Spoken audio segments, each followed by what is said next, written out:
Good morning students, welcome back again to the 11th class CS classes. Last class में हमने operating system के functions को discuss किया था। तो हमने सबसे पहला फंक्शन डिस्कस कर लिया, that is the input output management. उसके बाद लास्ट वीडियो में हमने सेकंड फंक्शनैलिटी को डिस्कस किया, that is the processor management. तो प्रोसेसर को मैनेज करने के लिए ऑपरेटिंग सिस्टम जो है शेड्यूलिंग एल्गोरिथम्स का यूज करता है, शेड्यूलिंग टेक्निक्स का यूज करता है। तो हमने दो तरह के शेड्यूलिंग टेक्निक्स के बारे में पढ़ा, दैट इज द प्रिमिटिव और नॉन प्रिमिटिव। प्रिमिटिव जिसमें इंटरप्शन होता था, तो उसमें हमने दो टेक्निक पढ़ी, that is the shortest job first and round robin. उसके बाद हमने नॉन प्रिमिटिव शेड्यूलिंग टेक्निक्स के बारे में पढ़ा, जिसमें पहली जो होती that is the first come first serve and second one is the shortest job first. आज जो है हम अपनी थर्ड फंक्शनैलिटी ऑपरेटिंग सिस्टम की डिस्कस करने जा रहे हैं। ऑपरेटिंग सिस्टम की जो थर्ड फंक्शनैलिटी है that is the storage management.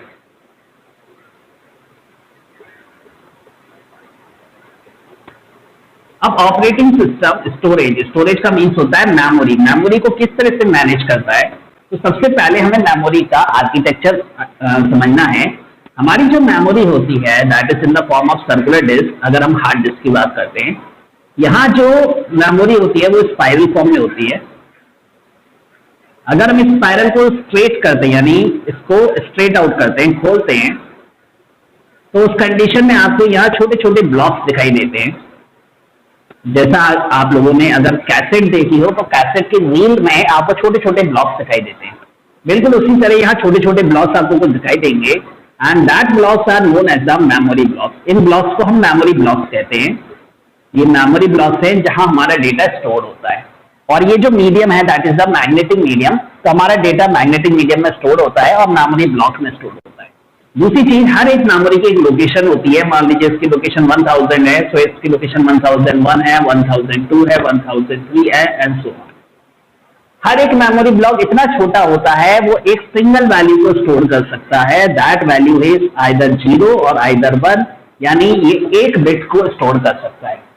तो कलेक्शन ऑफ ब्लॉक से हम बड़े ब्लॉक बनाते हैं। कलेक्शन ऑफ ब्लॉक का मतलब है अगर 8 ब्लॉक्स मिल जाते हैं तो it is able to store 1 byte of data. क्योंकि हम ऑलरेडी डिस्कस कर चुके हैं 1 बाइट में कितने बिट्स होते हैं, that is equal to the 8 bits.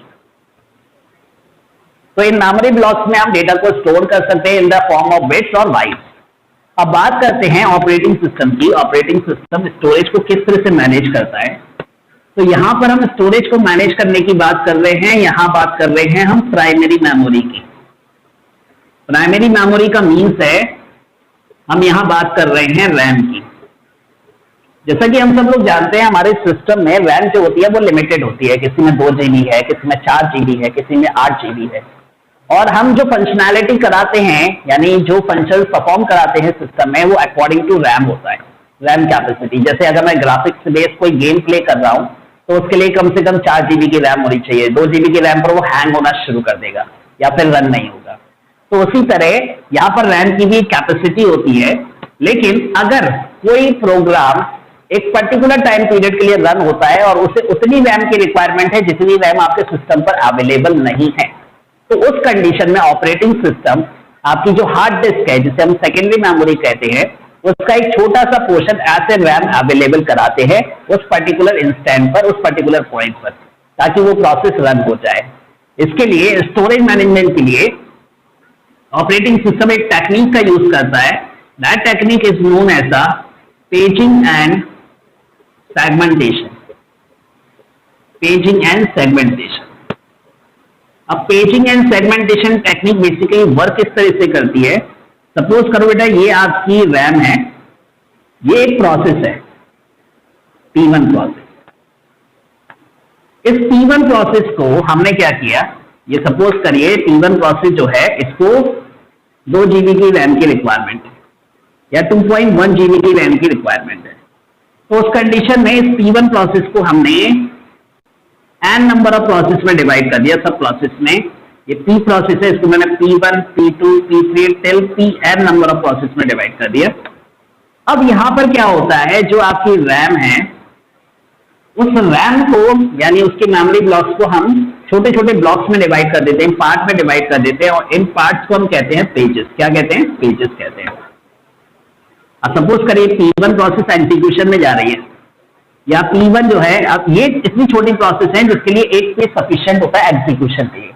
अच्छा, जब भी कोई प्रोसेस चलती है तो उस प्रोसेस का कंप्लीट पार्ट एक साथ एग्जीक्यूट नहीं होता, कभी स्टार्टिंग का पार्ट चल रहा है फिर मिड वाला पार्ट चल रहा है। तो वही कॉन्सेप्ट हमने यहाँ यूज किया है, हमने बड़ी प्रोसेस को छोटी छोटी सब प्रोसेस में डिवाइड कर दिया। अब जितनी हमारे पास रैम अवेलेबल थी उतने पेजेस हमने इसमें स्टोर करा दिए। मैंने P1, P2, P3 और P4, सपोज करिए मेरे पास इतनी रैम है कि मैं 4 पेजेस एक बार में एग्जीक्यूट करा सकता हूँ। तो मैंने इन 4 पेजेस को यहाँ पर भेज दिया एग्जीक्यूशन के लिए। अच्छा, प्रोसेस तब तक एग्जीक्यूशन पे नहीं जाएगी जब तक उसके सारे पेजेस स्टोर ना हो जाए। तो इसलिए इन्होंने क्या किया, हार्ड डिस्क का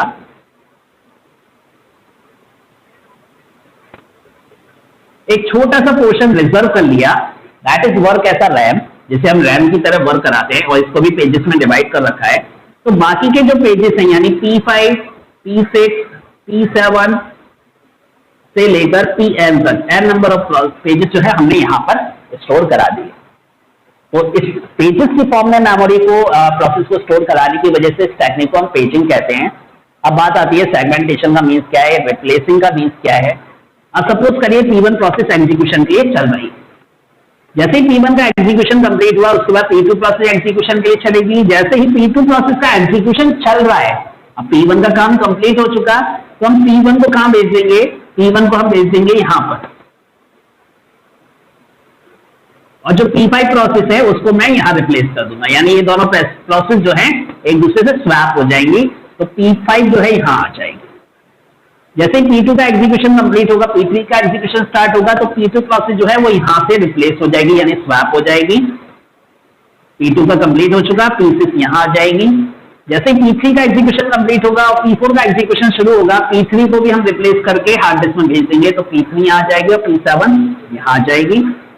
P4 का एग्जीक्यूशन जैसे ही कंप्लीट होता है, अब यहां समझने वाली बात है, P4 प्रोसेस का एग्जीक्यूशन जैसे ही कंप्लीट होता है, हम फिर से एग्जीक्यूशन में ऊपर वाली प्रोसेस डाल देते हैं, दैट इज P5 जो कि जस्ट नेक्स्ट वाली प्रोसेस थी, और इस प्रोसेस को फिर हम मेमोरी की जो नेक्स्ट प्रोसेस होगी उससे हम रिप्लेस कर देंगे, यानी यहाँ पर P8 आ जाएगा और P4 आपका वहां चला जाएगा। तो यही साइकिल चलता रहेगा for n number of process, जब तक n नंबर ऑफ प्रोसेस का एग्जीक्यूशन कंप्लीट नहीं हो जाता। तो इस तरह से एक बड़ी प्रोसेस जिसको ज्यादा रैम की रिक्वायरमेंट थी, उसे हमने छोटी रैम पर एग्जीक्यूट करा दिया। और ये टेक्निक जो होती है, ये सिस्टम जो इस टेक्निक को यूज करता है, इसके लिए जो मेमोरी एलोकेट करा रहा है, that memory is the virtual memory. इस मेमोरी को हम कहते हैं वर्चुअल मेमोरी। तो वर्चुअल मेमोरी बेसिकली है क्या, आपकी सेकेंडरी मेमोरी, यानी हार्ड डिस्क में एक छोटा सा पोर्शन रिजर्व रहता है जिससे हम ऐसा रैम यूज कर सकते हैं किसी एक बड़ी प्रोसेस को एग्जीक्यूट कराने के लिए। That memory is known as the virtual memory. वो आपकी एक्चुअल मेमोरी नहीं है, यानी एक्चुअल रैम नहीं है, एक्चुअली में तो वो सेकेंडरी मेमोरी है, लेकिन हम उसे ऐसा रैम यूज कर रहे हैं, that's why it is considered as a virtual memory. तो इसी के साथ आपका ये स्टोरेज मैनेजमेंट कंप्लीट हो गया। इसके बाद हम अपने नेक्स्ट टॉपिक पर मूव करते हैं, ऑपरेटिंग सिस्टम का जो लास्ट टॉपिक है। ऑपरेटिंग सिस्टम की सारी फंक्शनैलिटीज हमने डिस्कस कर ली, input output management, process management and storage management. इसके बाद ऑपरेटिंग सिस्टम के type, that is operating system type. कितने टाइप के आपके ऑपरेटिंग सिस्टम होते हैं? तो सबसे पहला जो टाइप होता है that is the single person, that is single person operating system. अब single person operating system basically किस टाइप का ऑपरेटिंग सिस्टम है? ये सिंगल पर्सन ऑपरेटिंग सिस्टम को हम सिंगल यूजर ऑपरेटिंग सिस्टम भी कहते हैं। 1990s में आपके जो कंप्यूटर सिस्टम होते थे उसमें जो ऑपरेटिंग सिस्टम यूज होता था उसका इंटरफेस CUI था। CUI का मीन्स होता है command based user interface. Command user interface यानी आप कमांड्स के बेसिस पर वर्क करते हैं। आप जो कमांड देंगे वो कमांड एग्जीक्यूट होगा ऑपरेटिंग सिस्टम पे और उसका आउटपुट आपको शो होगा। तो कंप्लीटली कमांड बेस्ड वर्क होता था। फोल्डर क्रिएट करना है उसके लिए भी कमांड है, फाइल क्रिएट करनी है उसके लिए भी कमांड है। तो each and every task is perform with the help of commands. तो एक कंप्लीट कमांड बेस्ड इंटरफेस था और एक यूजर एक बार में इससे इंटरेक्ट कर सकता था। और यहाँ पर सिर्फ और सिर्फ हम टेक्स्ट कंटेंट का यूज करते थे, कोई भी मल्टीमीडिया कंटेंट यूज नहीं होता था। So that is a single user operating system. इसके बाद जो सेकेंड ऑपरेटिंग सिस्टम आए that is the multi user operating system. Multi user operating system का मीन्स है मल्टीपल यूजर एक साथ उससे वर्क कर सकते हैं। तो मल्टीपल यूजर कैसे वर्क करते हैं? इन 1995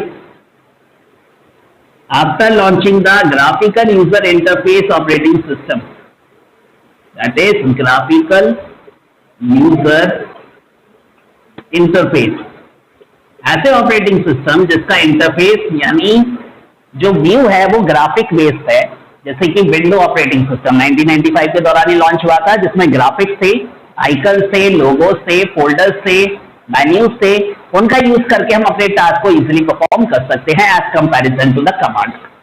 तो 1995 में जब ग्राफिकल यूजर ऑपरेटिंग सिस्टम बने तो हम वहां पर मल्टीपल अकाउंट्स क्रिएट कर सकते हैं, जैसे आप विंडो में admin, guest, student, multiple accounts create कर सकते हैं, यानी मल्टीपल यूजर उस ऑपरेटिंग सिस्टम पे वर्क कर सकते हैं। So window is a multiple user operating system, means multi user operating system, multiple user एक साथ उस पर वर्क कर सकते हैं। इसके बाद थर्ड कैटेगरी जो थी that is multitasking operating system. Multitasking operating system का मीन्स है ऐसे ऑपरेटिंग सिस्टम जो एक साथ मल्टीपल टास्क को परफॉर्म कराते हैं। हमने प्रिमिटिव शेड्यूलिंग टेक्निक में राउंड रॉबिन शेड्यूलिंग पढ़ा था, जिसमें एक यूनिट टाइम को मल्टीपल प्रोसेस में डिवाइड किया गया। सिमिलरली जब ऑपरेटिंग सिस्टम के पास मल्टीपल टास्क आते हैं, एन नंबर ऑफ टास्क जो हैं जब ऑपरेटिंग सिस्टम को हम देते हैं, तो ऑपरेटिंग सिस्टम इसे किस बेसिस पर मैनेज करता है? It will manage on the basis of round robin.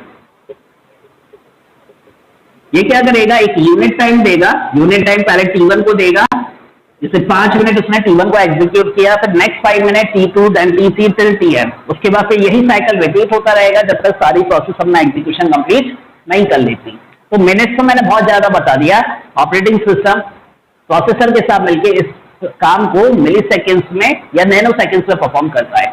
तो स्विचिंग एक टास्क से दूसरे टास्क में इतनी तेजी से होती है कि हमें ऐसा लगता है कि ये सारे टास्क एक साथ परफॉर्म हो रहे हैं, जबकि एक्चुअली में ये टास्क जो है 1 by 1 एग्जीक्यूट हो रहे हैं। So that is a multitasking operating system.